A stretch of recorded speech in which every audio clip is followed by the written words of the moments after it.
Greetings, Poe fans. Welcome to another edition of Poe Unplugged. I am Carmen Bolden. And I am Jeanie Smith, and we are The Potastic Two. Come zoom with us into the Unbook Club dedicated to the works of Mr. Edgar Allan Poe. Good evening, and welcome back to Poe Unplugged. And tonight we are going to discuss. It's kind of become a little bit of a favorite. It's probably in my top 10 now. The story Hop Frog. Woo woo! So it's a very unusual one, especially for Poe. It's not one of the most recognized stories that I don't even know if many people outside of Poe fanatics would know Hop Frog. yeah, I agree, and it definitely compares to the Cask of Amontillado with the story of revenge. Mm-hmm. But one thing to think about is that the revenge in Cask of Amontillado, it's you don't really know. You do know, but you don't know why the revenge is there, because of the name, being mispronounced or whatever. But in Hop Frog, you know exactly why he's doing what he's doing. Yeah, it's definitely not subtle in any way, shape, or form. And Will said that he caught something like from the subplot of Mask of the Red Death. The Corman film, absolutely. Yeah. Yeah, they changed his name to Hop Toad, and the same kind of thing happens to Tripetta with the wine being thrown on her. And there's only really one man that he kind of, has in the ape costume and strings up and, sets on fire. But, and in the story, I think it's eight, isn't it eight? Well, it's the king and his seven counselors. That's right. So there's eight total, but it's the Yeah. king and his seven followers or Right. Yeah.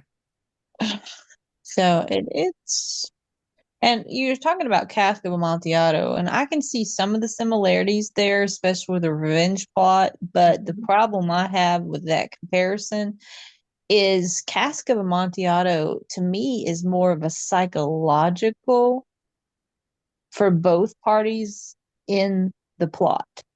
It's because you feel sorry for both of them, but you also dislike both of them.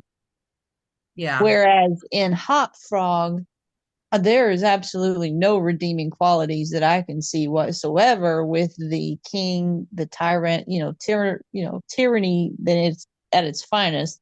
Yeah. And plus, the whole plot of itself is just out and out. He didn't pull any punches, is what I'm trying to say. It's not a psychological, it is psychological, but it's not. It's very in your face, and very much of that time of how they treated the differences of people, and whether it would be socioeconomic color, whether it was a prejudice for race, for disability, for color. Well, that's race. Never mind. And, you get what I'm saying. Yeah. Money, that kind of thing. Mm-hmm. It does have the same undertones because of the cask and then those types of things. But in Hop Frog, and I was telling this to Carmen earlier, in Hop Frog, the first time that I was rereading it, and when I read it the first time, I automatically started thinking of Gulliver's Travels. And it was just so odd to me, but at the same time, it just popped into my head because of the size difference, because of the types of, I guess, things that were happening, him being held against his will, him being different, those kinds of things. I mean, it's not, parallel, but I mean, it just popped into my head. And especially when they're talking about Borneo and I was telling Carmen this, I just bugged me to death that Poe spelled orangutans the way he did. So, and I'm like, I can't help. Every time I read it, I had to say it as it was spelled in my mind, and I was like, orangutans. Okay. Well, and I was telling Jeannie, I re-listened to the version that Christopher Lee reads on YouTube, and it's amazing. And he enunciates every single word Oh yes. perfection. And orangutan. And so just Orang. we brought our little orangutan friend, so he Yeah. wants to say hi. Yeah. We call him So Roo. yeah, that's For rude. another story, which Poe obviously loves orangutans. Mm-hmm. Absolutely. Yeah. So thoughts on what you guys think. Well, I guess so. Just because Jeannie brought up Gulliver's Travel, it is it is actually kind of reminding me of a different story by Oscar Wilde. I know Oscar Wilde has always said that Edgar Allan Poe is a big influence for him, Mhm. and of course, Dorian Gray. We have like the oval portrait. I just kind of like I never really saw any other Edgar Allan Poe influences. But if you guys ever read that short story by Oscar Wilde, it's called the. I just had to look up because I couldn't remember the name. It's called The Birthday of Infantata. There Yeah. is a dwarf in it, and it kind of has a very kind of like it's actually a really messed up story, so I don't want to give anything away. But I Okay. was just wondering if like there was definitely that's one of those stories where you can really see Poe shine in that kind of like because in Hop Frog they go into how like he was like taken away from his like where his home was. Mhm. Mm-hmm. So that was just something that popped in my head that I remembered when Jeannie brought Gulliver's Travel. But the story overall for me, the first time I read it, I really enjoyed it. For me, it's one of those stories that, once you know what happens, I definitely think it loses some of its luster. But for a first read, it's a good first read. The words are always like perfectly worded. But Yeah. I mean, I think it's a good, solid story. It's fun and it's nice to see, the bad guy get his comeuppance. Yes. Yeah, definitely so. And Will said, "What did I think of Hop Frog? Deliciously quick and merciless." Mm, Absolutely. Yeah, and it That definitely. definitely is a shorter story of Poe's. I mean, he's got different lengths on, all his short stories and things. But yeah, but also, Holly, I agree. It's like I do like re-listening to the story and or like going back and reading it actually, but it does lose the luster when you know exactly what's going to happen. But I do like Poe's writing with it and just the suspense building up to it because there's foreshadowing there, but it's not as obvious as some other stories, in my opinion. and I think as far as, being quick and merciless and losing the luster after the first reading, another one that just popped into my head that kind of falls into that category is The Pit and the Pendulum. I mean, you read it for the first time and you're like, ooh, Yeah. coming up and following along. And then once you read it, it's like, why should I read it again? Because I know what's going to happen. I know what's coming at the end and all that kind of stuff. So, but Yeah. with Hop Frog, I I can tell after, looking that when it was first published that this was the, end of his life, even though he didn't know it. But you can So, tell the bitterness. That was one of the things that I had that was coming through as I was rereading it was that bitterness of his writing. I even told Carmen this that I could tell that there was some changing in his writing at that time because of some of the wording and some of the mistakes. And I don't know if it was whoever had transcribed it or whatever, but I don't think it was. But I could tell some of the just little things in it that weren't as polished as what Poe was like maybe 10 years earlier on something he published. So I definitely got the bitterness of the story and the bitterness of Poe writing the story. And yes, I mean, I could feel that he was writing a story that he definitely did not like of the social culture of the time, Yeah. because this was something that was happening around him at this time in this period, that people that were traveling to other areas like Indonesia and those places, that were kidnapping these people that were novelties, not just animals, but kidnapping these people and enslaving these people, or giving them gifts to royalty, to find favor and stuff, or conquering these places and just once more offering them as favors to keep in good graces with others. So that's that's one of the things that I do like about the story, that Poe is definitely bringing some history to Mhm. what was really in that time period and what was going on in the social culture.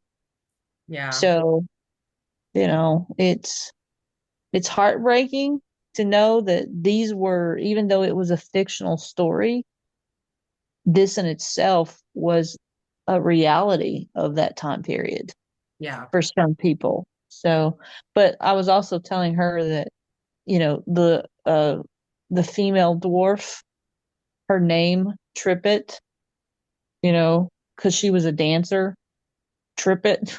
I was like, yeah, that's typical Poe. Well, very Yeah. ironic. Yeah, there you go. Yeah. One of the, or Mike, did you want to say something? Well, I was going to say, I like about the idea of bitterness because I was Mhm. trying to find, unlike yourself, this is not one of my favorites. I read it many, many years ago, a few times when I was teaching school, and I put it on the shelf. Mhm. Hey. Believe it, I just didn't read it until I revisited it recently. And the reason is I just didn't like it that much, Okay. which Yeah. is strange because I'm a big fan of Poe. The idea of his bitterness, as I was reading it, I'm just wondering if, looking back on his history a little bit, his contemporaries, from my understanding, he was not very popular amongst a lot of his contemporaries, fellow Mhm. writers. Yeah, that's He true. he really loved Hawthorne. He was critical of other people, and other people were critical of him. And I wonder if people were lashing out at them, because to me, the whole setting of this story is kind of like uh, a fable, a story tale, kind of like Once Upon a Time. Yeah. In the whole kingdom, there was this blah, blah, blah, blah, whatever it was, as Mhm. opposed to like the Black Cat, where he's talking about in his current time, as well as the Cask of Amontillado and others. But anyway, I was just wondering, I'm probably way off base on that. Uh, I wish I could say this was one of my favorites of his.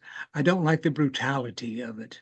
Yeah. It is a There, little too harsh. Yeah. even in some of his stuff, there was like I hate to say it, but a little bit of humor in some of it, and some of his other Mhm. stories where he was sort of merciless. But this one, I didn't find a lot of humor in it at all. I just found revenge. I don't like they're making fun of me, and I'm going to get even, and I'm going to burn them up. Yeah. Yeah. Yeah, I Anyway, mean that was. Yeah. And Mike, Poe did several of his stories. The characters were based on real people, and so mhm. you never know. One of the things that I found a really good article on eapoe.org. It's the Baltimore Poe Historical Society, and the person that wrote this article basically said that there were three principal sources where Poe most likely kind of base this story from. And one of the stories was from, and I'm not sure if I'm pronouncing this right, but Froissart did a story about there was an accident of a young dancer, the barbarities of the theater, and let's see, there was a wedding party at the court of Charles VI of France in 1385. Group of five courtiers dressed as wild men with long hair covering their bodies, wearing kirtles of leaves and chained together, entered a room where ladies were dancing. All torches had at first been removed at the suggestion of one of the party. Let's see, Sir Evan of Foy, but the Duke of Orleans came late, accompanied by torchbearers. One came too close to a masker, and the long artificial hair of the suits caught fire, and all save one were killed. And so that was one of the things that they say Pope might have based the story on. And then another one was the revolt of the harem. Let's see. There was a girl wearing a thin, voluminous costume which took fire from a footlight.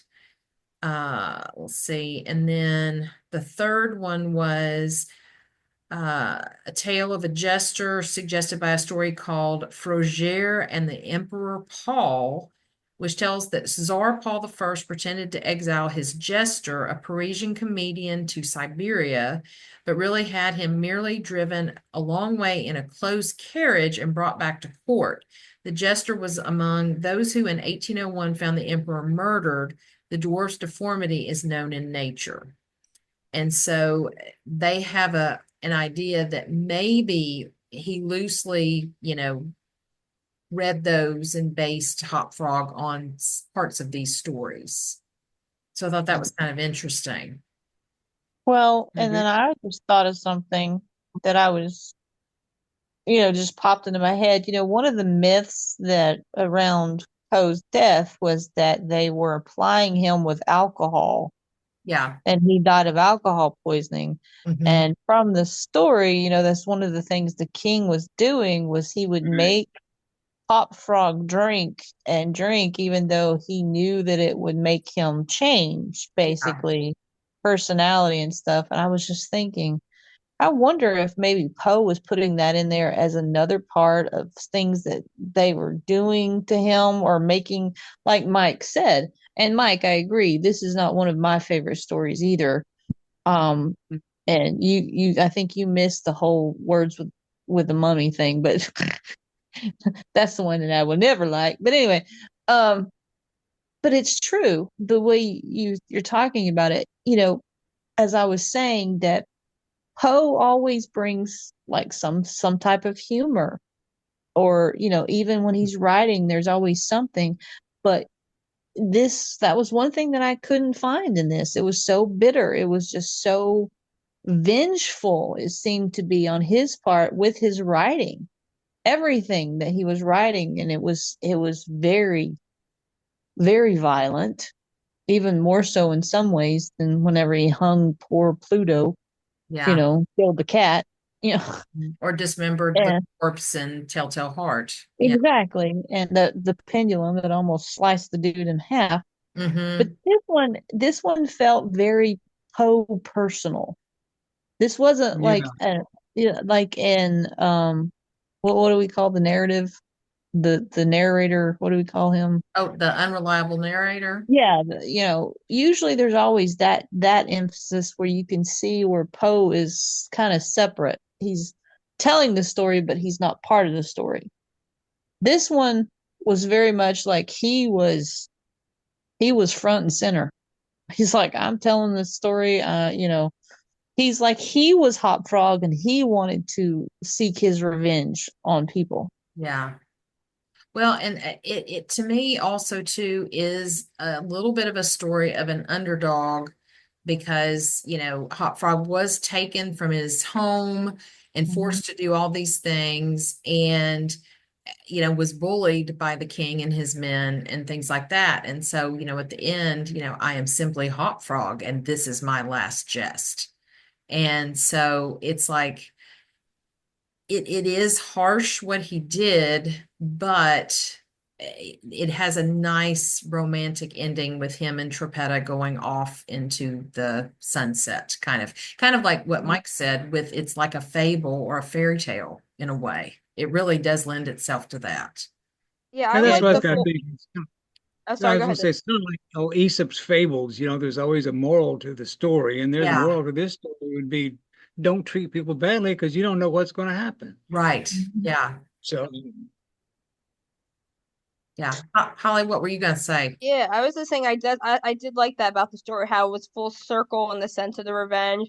Like, like they always made fun of Hot Frog, and he was like, everyone was like kind of laughing at him, and at the end, the big spectacle is the king, and not that they were laughing, but kind of like a trade of places. Mhm. But what's funny? I never really thought. I mean, you're 100% right, Mike. Sorry, it sounds weird saying that, but like I like the I like it is like a fantasy, and for some reason, to me, like I did get that sense because it has a fantasy vibe that I felt like the brutality of it made it less brutal to me than like the Black Cat, just because or Tales of Horror or any of them, just because I kind of had this idea like maybe this wasn't real, like maybe it was like a bedtime story Okay. versus actually being taking it at the value like, oh, this really happened. Yeah, that It fits more with a Grimm's fairy tale, in my opinion. Yeah, Yes, yes, yes, I agree. I mean, yeah, that was like the perfect homage to a Grimm's fairy tale. Not yeah, there's definitely. never, there's not really a happily ever after because we don't really know what happens, even though Hop Frog and we think because it was never really said that Tripetta was the one that was on the roof no, that that we was just helping assume. him. Hmm. Yeah, we just assumed, and they just, when Poe even wrote it as an assumption in the story, Hmm. but you don't really know if he gets away, if he gets a happily ever after, and the sheer violence of it very much is a grim type fairy tale that Yeah. it's Yeah. and so I loved how he stuck with writing, not just saying the differences, like during his descriptions, especially about the king and his seven henchmen, basically, Hmm. how they were all fat and, well fed and robust and typical of what you would think of with the descriptions of anyone in that was of a higher social class and the caste system that was well fed and taking their jollies from the lowers and stuff like that. So his descriptions were very much on Poe point. So Yeah. I kind of felt like every time I thought about the king, especially the first time I read it, I've thought about all the different portrayals of Henry VIII on television, movies, things like that. Just, his robust, self, oh yeah. having a turkey leg and just a big, goblet of wine and things like that. Well, and one of the things is that Poe kept the king very nameless. You Yes. know, he wanted them to, it's like he wanted the audience, the readers, to just see him by his personality and by his station and what horror that he was causing and never really put truly a name to him. Because that's one of the things that I've found that, especially in real life, especially with, I hate to say it, serial killers, but most people when they're doing crimes and stuff, it's they can do it and treat people that are nameless. Like Hot Frog wasn't really his real name. Right. It was a name given to him by the king based on his walk. Yeah. Yeah, and it was a degradation, Hmm. and it was just another way for the king to show his power and to hold control. Hmm. So I mean that was very much power move on both parts, both with the king in the story and with Poe and his writing. Yeah. Mm. It had added to the storyline, and then bringing in the idea of the tar and feathering that brought me back to the American Revolution. Yeah. When the tax collectors and that's Hmm. that's how they would show the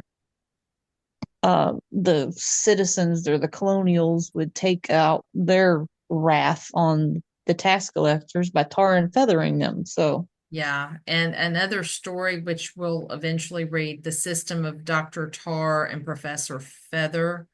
And Mhm. that kind of also made me think of that story as well. That's one of my favorites. I love that It's one. a good one. Love that one. So what else did y'all think? Any thoughts? I've got some other stuff to add, but I was going to see what else everybody thought. I think I've said what I thought. I thought it was I liked the quickness, and I thought it was nice and what I say, deliciously merciless. Yeah. Yeah.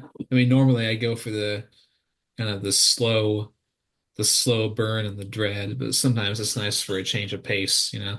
Yeah, absolutely. And so what I was going to add, and I think this kind of ties also to Will, to what may have motivated Poe to write this. So he finished this story 8 months to the day before his death. And so that it was finished February 7th, 1849. So 8 months before he died to the day. And he basically, when he finished the story, he wrote a letter to Annie Richmond and explained what he got paid for the actual story. And so it was basically, they offered him $5 per page. And so apparently, just the way it was written and published in let's see, it was the owner of the Boston Flag was the publisher, and so it ended up being 5 pages, so he ended up with $25. And his quote of the reason why he did it was to get out of my pecuniary difficulties. So this was some money troubles that he was having, and he wrote this to basically make money. And I would imagine, how many stories did Poe maybe even tell that he didn't write down? I'm just, and I'm obviously I have no idea, but I would think that he could probably put out stories very quickly to basically earn the money. And so just thinking about that. So maybe he wanted to make this one a little bit more brutal because that's what the public was wanting. I don't know. That's a good point, Carmen, because I know like his Aunt Muddy they would said she would go around and try to sell some of the things he wrote. And I often wondered like what were these things? Like well, yeah, I mean there are probably stories that we'll never get to hear because he Mhm. probably wrote them down, never published them. Yeah, he's very hard on himself. It wasn't good enough. And she like just sold them. So yeah, I wonder. But yeah, I definitely think people wanted the horror from him. That's what he kind of not that he kind of put himself in that pigeonhole a little bit and Mhm. and that's what sells. Yeah, and I mean, $25 back then, I don't know what that would equate to now, but I'm sure that was a pretty penny, pun intended, that he made. I think yeah, because how much? Because I think they said like the most he ever made was from that when he won that award for manuscript found in a bottle, Yeah, and I think that was like was it? I don't want to misquote it. It wasn't. I don't think it was very much more than that. I think you're right, because I think the Raven, he only made I think $10 on the Yeah, Yeah. Raven. And it's like, wow, now yeah. if Can you imagine? Holy crap! Coffee. he would be a something air that a number I can't even fathom. Other thoughts. Are there any redeemable characters in this story? Yeah, Hop Frog. I mean, he was been brutalized for all those years, right? Yeah, And then I he really agree. did it because I'm gonna kill her name here, Geppetta. Hmm. Yeah, because they like he threw the drink at her and everything. So he really did it out of his love for her. Like Yeah, he wouldn't do it for the love of himself. He did it for her. And I think that's a really nice gesture. Sometimes, you will do things for people you love that you wouldn't do for yourself. So that's I mean that's that's nice. true. That is very true.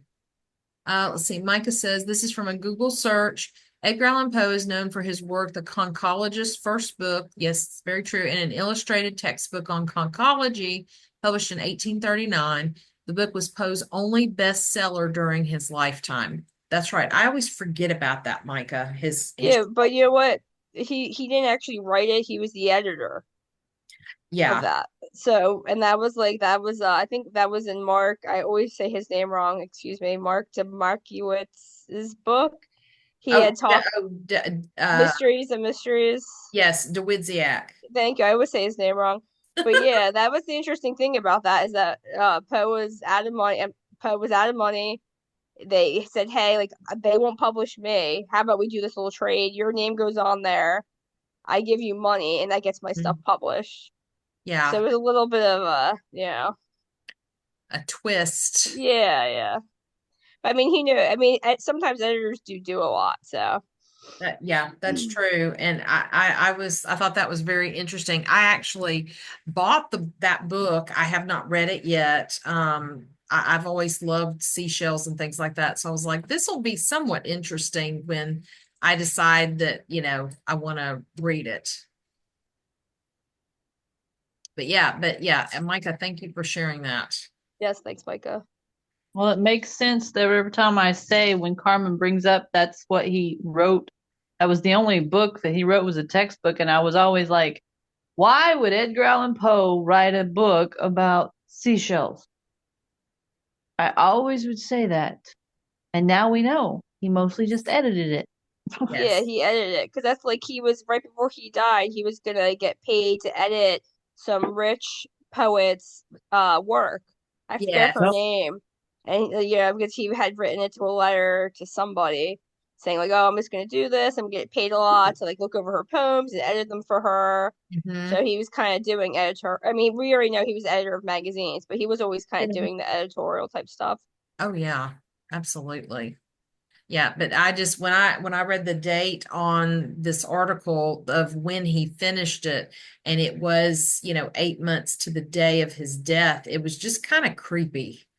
Little did he know around the corner what was going to happen to him.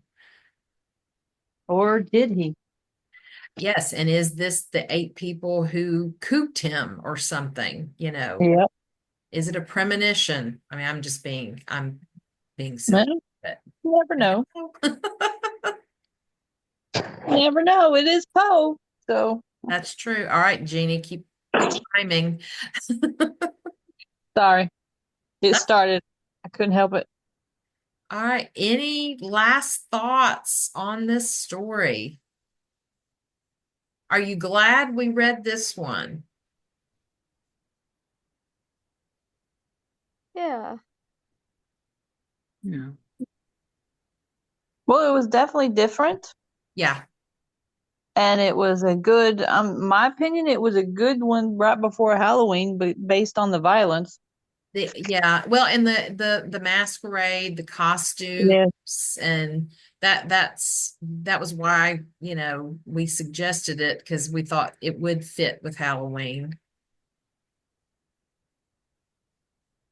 Carmen, is my mic working? I wasn't Yes. sure. Uh-huh. And your Yeah. video Oh, too. excellent. Yes. Yay. Okay. All right, cool. So, yeah, thank you.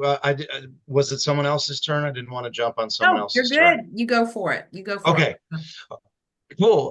Thank you for making this our homework. I really am glad I got to revisit it. And yeah, I agree with everything everybody said. This is a brutal one, and literally and figuratively.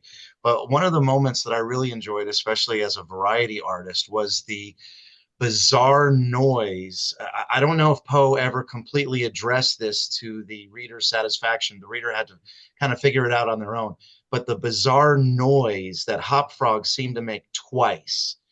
And the first one, he denied it. He said, "Oh, Mighty King, there's no way that could have been me." But then he makes it again, like with his laughter. And that just gave me goosebumps for lots of reasons. One, because Poe seemed to be suggesting that he was kind of a ventriloquist on top of everything else. Okay. But yeah, but now he was using his skill to get his revenge.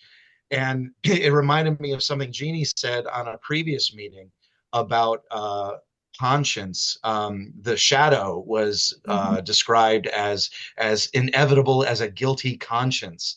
And there were some people who theorized that maybe the shadow was also using ventriloquism. So I just love all these themes of darkness and storytelling and people trying to get justice that seem to be overlapping. And once again, Poe is a prophet. So it was almost as if he was predicting like the shadow and some other things. So whether or not Hop Frog was genuinely a ventriloquist or not, I kind of dug the idea that he was using his variety art skills to get his revenge on this guy and to get justice. I thought that was fascinating. So that's my 2 cents, and I've been loving everything everybody's been saying. So thank you. Okay, well, thank you. Yeah, thank you. Well, and one thing I was going to add, and it doesn't necessarily tie to this at all, but earlier when I was first talking, like at the beginning of this, I said, isn't it 8? Just making sure I was not forgetting that, incorrectly, because what's really kind of weird is that, so in school right now, we're doing our civil rights unit. And we are just reading the letter from the 8 clergymen, number 8 men that wrote the letter that Martin Luther King Jr. responded to. And I don't know, I don't know, there was just a weird connection, even though it has nothing to do with each other, just the 8 versus 1. And so I had to add that. That's why I question myself. I'm like, am I getting school and Hop Frog confused? No. Oh, that's easy to do. Yes, it is. Well, and also if you think about it, the number 8 is the symbol of infinity. True. And then number 7 has a divine number because of the 7 in history. So it, like we've always said, Poe seems to always have ulterior meanings in what he writes. Yeah. Now, what he truly meant, we'll never know because nobody's around to ask him. True. But it's all about the interpretation of the reader and how they read it and how they interpret it is his ultimate goal. Mm-hmm. And Hop Frog, and like Micah was saying, I love how he brought in like the variety performers and those types of things, that being a jester and having talent, just because he was a dwarf, but he was a talented person, that he could throw his voice, that he knew all about masquerades and costumes, because and that also pays homage to, variety is not as popular in today's time. Yeah. I hate to say it, but we do still have the comedians. Ventriloquism is now coming back into the light based on, Jeff Dunham and the young girl, I can't remember her name, who won America's Got Talent and all that kind of stuff. So, but these types of variety acts are still around, but I'm just variety players and those kinds of things, because jesters were always seen, and I hated that they called them the fools. Yeah. I hated that designation for them. But in essence, they were just foolish because of they were mostly what John Ritter was very good at the body acting. What do they call that? He loved his comedy of where he would fall down and the Three Stooges and like what is it called? Slapstick? Slapstick, yes. Thank you, Micah. Yeah, Micah said that at the same time. Yeah, the slapstick comedy of it. Yes.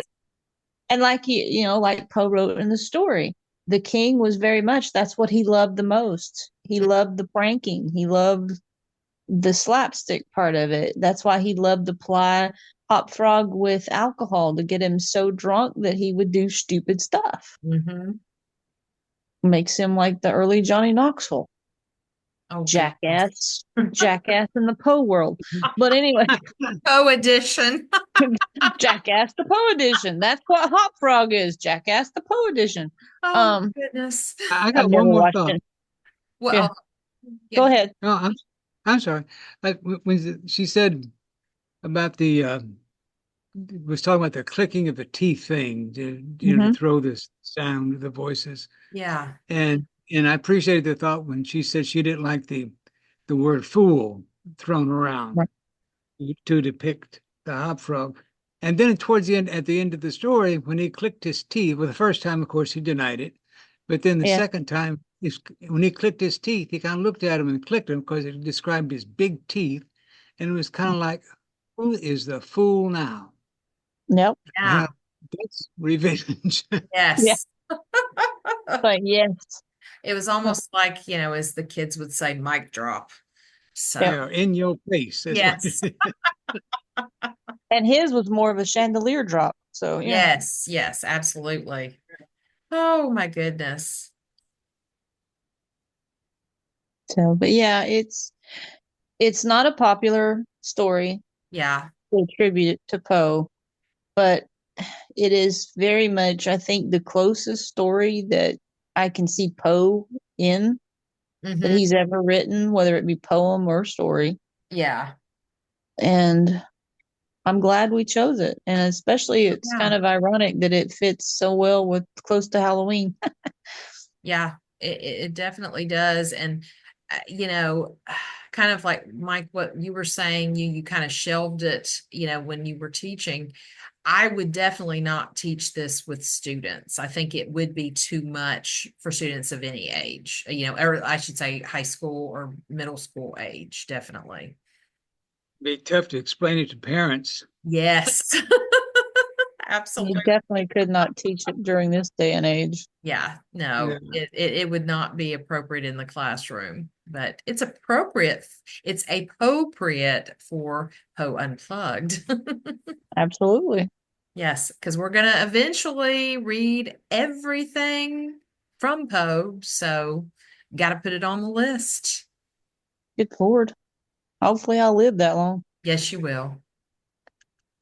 Because I'm like, oh yeah.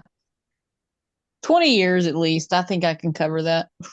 Yeah, is it really going to take us 20 years to read everything? It feels like because I think we've already done a lot, but every time I look at everything that Yeah. he's published, both with stories and poetry, I'm like, good Lord, I don't think we've even hit 10% yet. I know, and that doesn't cover any of his criticisms or Uh, like his story or his essay on furniture. well, just like Will said, are we going to read the early and the final drafts? Good Lord, I don't know if I can handle that. That's a good question. We'll have to think about that. We'll have to think about that.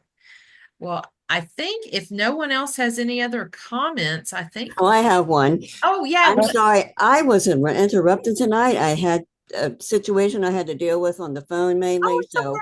It's all right. sorry I wasn't able to do much, but I love your blouse. It's Oh, so thank cute. you.